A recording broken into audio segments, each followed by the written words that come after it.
Hey, salut à tous, bienvenue dans ce nouveau Jus t'informe où on va parler de l'actualité ludique récente. Je vais vous présenter les nommés au Spiel des Jahres de cette année en 2021. Bon, l'actualité elle a un petit peu traîné à arriver, mais voilà, elle est là et je vais vous présenter donc ces jeux nommés et ce sont des très bons jeux. Pour rappel, le Spiel des Jahres est un des plus prestigieux, si pas le plus prestigieux prix de jeux de société en Europe. C'est un prix allemand qui récompense 3 jeux. Le Kinderspiel des Jahres qui promeut le meilleur jeu pour enfants, le Spiel des Jahres qui est le prix pour les jeux plutôt familiaux grand public et le Kennerspiel des Jahres qui sera remis au meilleur jeu de la catégorie des jeux connaisseurs. Le jury nomme 3 jeux dans chaque catégorie et dans le courant du mois de juillet, nous connaîtrons les 3 grands vainqueurs. Notez qu'il faut absolument que le jeu soit sorti en Allemagne pour pouvoir être sélectionné. Cela aura son importance pour la suite de la vidéo.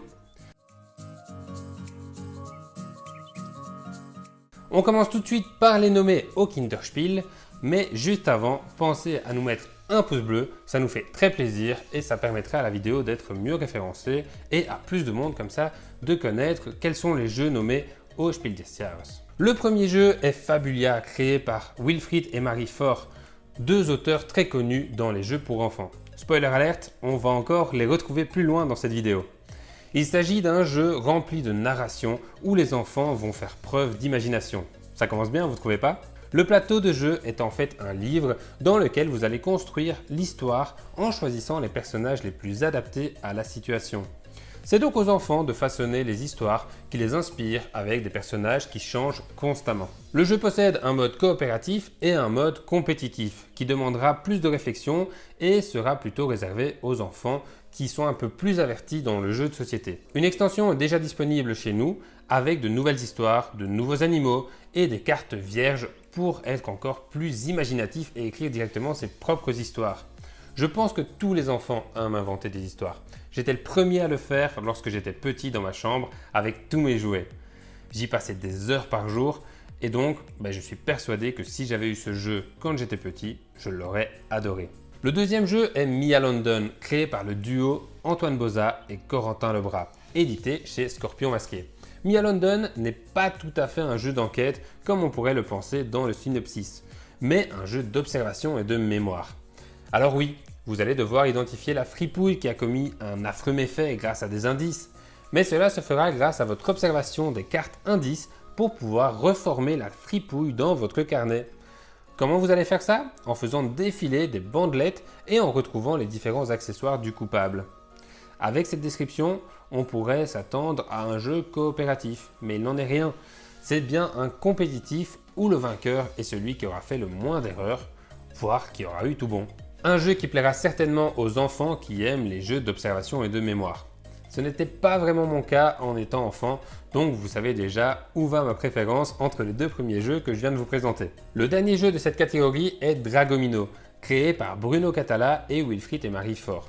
Tiens, je vous avais dit qu'on allait en reparler de ces deux-là. Si vous suivez notre chaîne YouTube, vous savez qu'on vous a déjà présenté d'ailleurs Dragomino dans les jeux sélectionnés pour l'As d'Or, vidéo que vous pouvez retrouver ici au-dessus de ma tête si jamais vous avez envie d'aller la revoir ou encore si vous ne l'avez pas vu. Il a d'ailleurs remporté l'As d'Or cette année. Allez, je vous réexplique rapidement le jeu. Après avoir été nommé dresseur de dragons, vous partez à leur rencontre sur une île mystérieuse. Le but sera de trouver le plus de bébés dragons. Pour ce faire, vous allez placer un domino choisi sur la table pour relier un domino existant. Si vous réussissez à relier les dominos avec un même type de paysage, vous pouvez alors prendre un œuf de dragon qui vous rapportera un point de victoire si c'est un bébé dragon ou 0 si malheureusement c'était une coquille vide.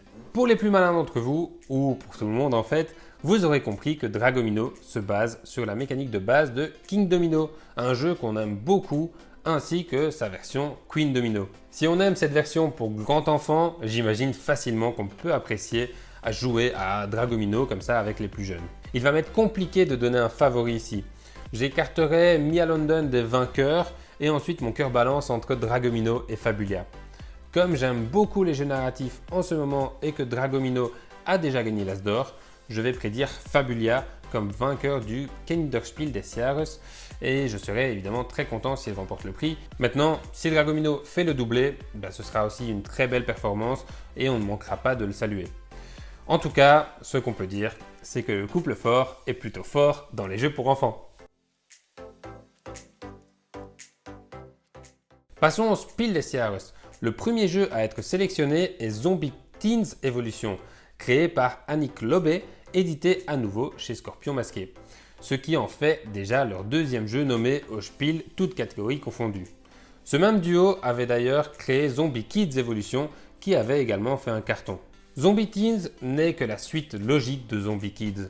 Les enfants ont grandi, le jeu grandit également avec eux, et les zombies ne sont plus dans l'école, mais veulent envahir la ville cette fois. Vous devrez coopérer entre vous pour trouver les 4 ingrédients afin de préparer un antidote qui rendra leur forme humaine aux zombies. Mais faites attention à ne pas laisser les zombies envahir la ville entre temps, sinon il sera trop tard. C'est un jeu très malin qui va vous demander d'optimiser vos choix et qui est, comme son nom l'indique, évolutif. Vous allez avoir des missions à accomplir pour pouvoir ouvrir de nouvelles enveloppes et développer de nouveaux contenus qui vous donneront d'autres possibilités de jouer, mais aussi d'autres ennemis. On pourrait croire que ce jeu ne plaira qu'aux enfants, mais détrompez-vous. Nous avons pratiquement fini le jeu de notre côté et on y a toujours joué entre adultes responsables, même si on se transforme souvent en grands enfants. Le côté évolutif du jeu vous invite à y jouer encore et encore pour ouvrir de nouvelles enveloppes. Vous en avez pour des heures et des heures de jeu, bien que, il faut se l'avouer, lorsqu'on aura accompli la dernière mission, nous n'y retournerons peut-être plus, un peu comme un jeu vidéo qu'on aurait terminé. Le deuxième jeu dans cette catégorie est Micro Macro Crime City, créé par Johannes Sick, qui est un jeu d'enquête et d'observation très original. Ici aussi, ce jeu a remporté l'As d'Or en 2021 et a fait un véritable carton. Comment se passe le jeu? Vous allez avoir une grande carte entièrement dessinée, en noir et blanc, avec plein d'éléments, plein de détails au coin des rues, etc. Et vous devrez résoudre des affaires criminelles, identifier les mobiles, trouver des preuves comme l'arme du crime et enfin arrêter les coupables. Comment vous allez faire ça? À la façon Où est Charlie? Vous allez donc chercher des éléments sur la carte avec votre loupe, fouiller les moindres recoins pour répondre aux interrogations des cartes les unes après les autres. Justement, en parlant des unes après les autres, c'est un jeu qui est très linéaire. On cherche quelque chose, puis dès qu'on le trouve, on part sur une autre interrogation et ainsi de suite. C'est d'ailleurs un reproche que certaines personnes lui font. On n'aurait pas assez de liberté de jeu puisque le jeu serait trop linéaire. De mon côté, je ne l'ai testé qu'une fois en ligne et l'expérience de jeu n'est certainement pas la même que sur un jeu de plateau. De plus, d'un point de vue personnel, je ne raffole pas des jeux d'enquête. Passons maintenant au dernier jeu dans la catégorie Spiel des Jahres. Il s'agit de Die Abenteuer des Robin Hood, ou Les Aventures de Robin des Bois en français, créé par Michael Menzel. C'est un jeu d'aventure coopératif basé sur une campagne narrative très immersive. Vous incarnez donc Robin des Bois et ses compagnons pour rendre l'espoir aux habitants de Sherwood. Le jeu est évolutif et le plateau se dévoile au fur et à mesure des parties. On pourrait donc penser que le jeu n'est pas rejouable, mais détrompez-vous. Il n'y a aucune altération du matériel et vous pourrez donc y rejouer à volonté. Même si, avouons-le, lorsqu'on aura terminé le jeu, on passera probablement à une autre campagne, donc à un autre jeu, plutôt que de refaire ce jeu. Quand on vous parle de Michael Menzel, cela vous fait sûrement penser à Andorre et sa campagne. Ici, l'auteur a utilisé un livre au lieu des cartes légendes et vos décisions peuvent impacter le cours de l'histoire. Un jeu très prometteur dont la version française ne sortira qu'en fin d'année chez nous grâce à Yellow. Ça y est, en vous l'expliquant, j'ai déjà cette excitation qui monte et j'ai envie d'avoir le jeu. Il ne reste plus qu'à attendre la fin de l'année. Mon pronostic sur le vainqueur du Spiel est donc Robin des Bois qui me hype particulièrement. Peut-être que Micro Macro fera le doublé ou bien que Zombie Teens Evolution sera le vainqueur surprise. Mais pour le style de jeu, l'auteur et la hype autour des aventures de Robin des Bois, c'est ce jeu-là que je vois remporter haut la main. De plus, ça contrasterait bien avec les deux derniers vainqueurs du Spiel qui sont Pictures et Just One, deux jeux d'ambiance. Passons enfin au Kennerspiel, le prix qui récompense les jeux adressés aux connaisseurs. Préparez-vous car comme souvent, il y a du lourd dans cette sélection. Le premier nommé est Les Ruines perdues de Narak, créé par Elwen et Mine. Le jeu a fait un carton dès sa sortie et est tombé en rupture de stock partout très rapidement. Il s'agit d'un jeu mêlant deck building, placement d'ouvriers, gestion de ressources et découverte. Un beau mélange qui nous donne droit à un excellent jeu expert. Dans ce jeu, les joueurs incarnent des explorateurs qui découvrent une île perdue. En tant qu'archéologue, vous découvrez des vestiges d'anciennes civilisations. Vous allez devoir organiser votre chasse au trésor en mettant des sites à jour, en combattant des gardiens ancestraux, en récupérant des artefacts et en découvrant les secrets de l'île. On pourrait penser ici que le jeu est coopératif, mais il n'en est rien, c'est bel et bien un compétitif à la différence du jeu suivant. Jeu suivant qui est Paléo. Paléo est un jeu coopératif créé par Peter Rüstmeyer, édité chez Zetman Games.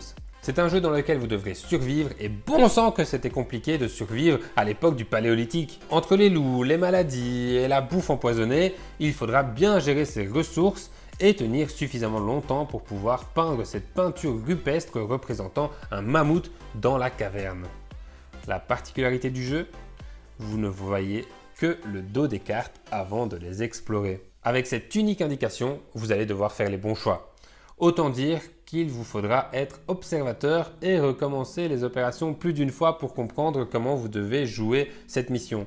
Il y a donc, oui, un peu de die and retry dans ce jeu. Et clairement, vous allez vouloir refaire ces missions pour les réussir.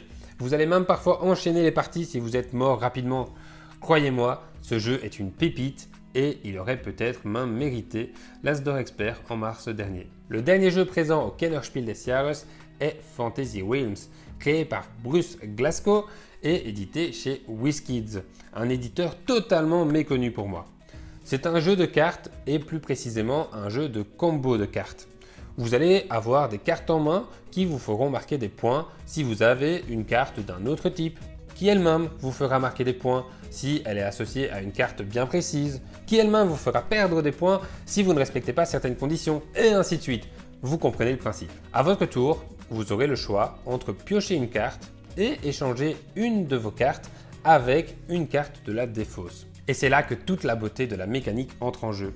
Vous allez devoir gérer votre risque, prendre une carte en espérant que celle dont vous avez besoin apparaîtra dans la défausse et en même temps éviter de donner des cartes intéressantes à vos adversaires. C'est un équilibre que vous devrez avoir pour que vous soyez le seul à marquer le plus de points possible. Ce jeu est sorti il y a quelques temps déjà chez nous, mais il a dû arriver que très récemment en Allemagne. J'avoue ne pas suivre les sorties chez nos voisins allemands et donc j'avais été étonné quand je l'avais vu sélectionné pour le Kennerspiel des Jahres. Non pas parce qu'il ne le mérite pas, mais parce que j'étais persuadé qu'il était plus vieux. Il a sa place dans les nommés, mais je ne le vois pas remporter le prix. Mon pronostic dans la catégorie du Kennerspiel des Jahres est plutôt clair. Et en même temps, j'ai des doutes car je n'ai certainement pas un avis fondé sur les ruines perdues de Narak. Je pronostiquerai donc ici Paléo, qui le mérite amplement et qui n'a pas eu l'As d'or Expert. Après, si Fantasy Realms l'emporte, je ne crierai pas au scandale parce que voilà, j'aime beaucoup ce jeu, mais je serai un peu déçu. Voilà, vous savez maintenant tout sur les nommés au Spiel et mon pronostic sur les vainqueurs de chaque catégorie. Vous avez tout en main pour faire vous aussi votre pronostic, donc je les attends dans les commentaires de la vidéo. Je suis aussi ouvert à débattre avec vous sur les nommés si vous pensez que tel ou tel jeu n'a peut-être pas sa place dans les nommés au Spiel.